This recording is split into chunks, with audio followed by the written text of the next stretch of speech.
Bonjour tout le monde, on se retrouve pour la 10e vidéo du défi 30 jours.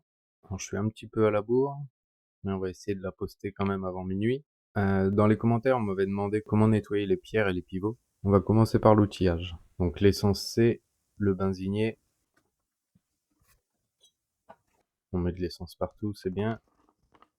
Ça fait un petit nettoyage de l'établi au moins. On referme le benzinier bien sûr pour pas s'intoxiquer. Ensuite, on a le couteau qui servira à tailler les bûchettes en bois.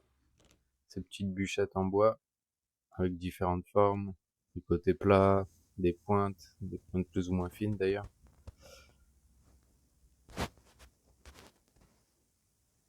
On peut utiliser aussi la moelle de sureau, ça peut être pratique. Vous verrez pourquoi après. Donc là j'en ai un petit fagot.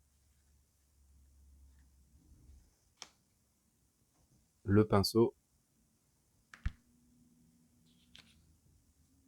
et les post-it. Les post-it m'évitent de poser directement les pièces pleines d'essence sur mon établi, ça laisse des traces.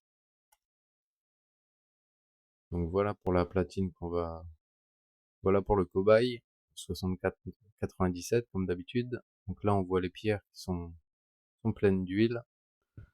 Donc l'huile est assez fraîche, donc ça devrait s'enlever assez facilement.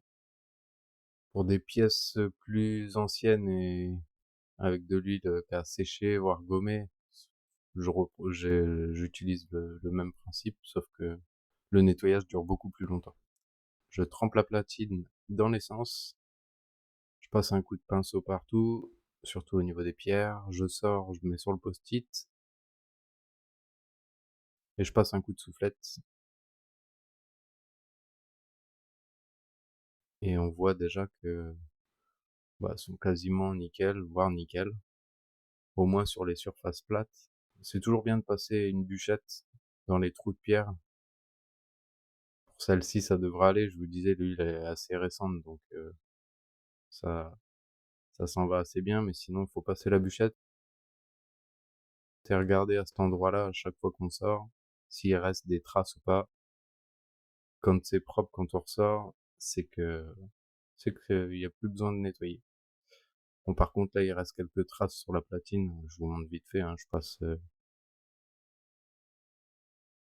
je fais tremper une bûchette en bois direct dans l'essence. Je viens imbiber un petit peu et je viens frotter tout simplement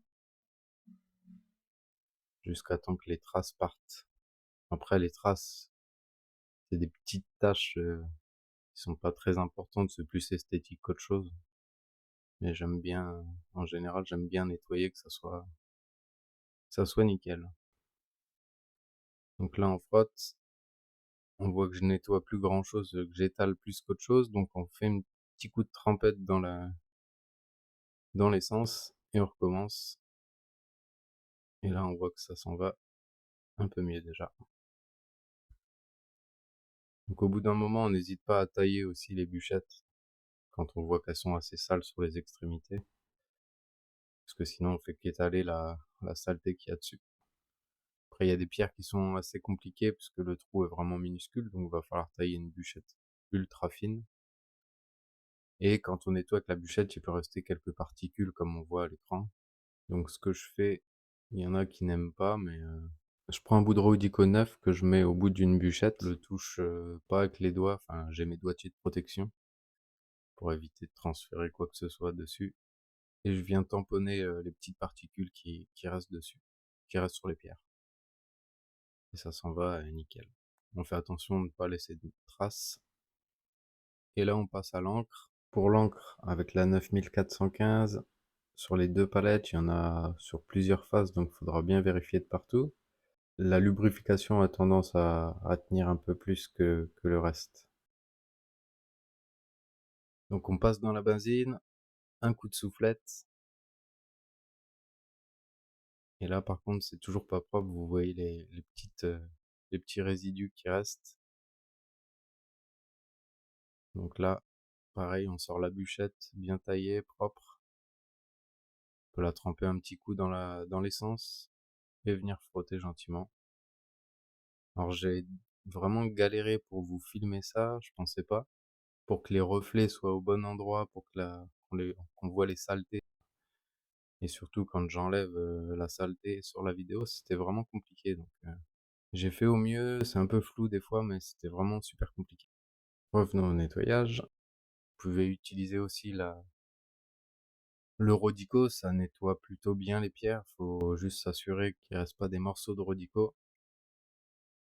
On passe au pivot, donc là j'ai repris toujours le même mouvement, c'est le mobile 2 secondes, on voit qu'il reste de l'huile à chaque extrémité, donc un coup dans la benzine, on le pose sur le post-it et un coup de soufflette, et si c'est là c'était propre, j'avais pas vraiment besoin de faire ça, mais c'était pour vous montrer, du coup je viens le planter dans le sureau, dans la moelle de sureau, je plante les pivots et je fais tourner ou et après ça, en général, les pivots sont vraiment super propres. S'ils sont vraiment sales, plus que là, il faudra bien insister et pourquoi pas planter dans du bois un peu plus dur que de la moelle de sureau. Avant de finir la vidéo, je voulais juste vous montrer deux, trois petites choses auxquelles il faut faire attention.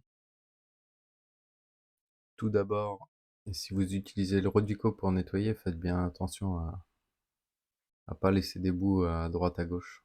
Parce que si vous remettez ça dans la montre, ça risque de plus très bien fonctionner. Ensuite, si vous passez du Rodico, assurez-vous que l'essence s'est bien évaporée, parce que le mélange Rodico-essence, c'est pas terrible.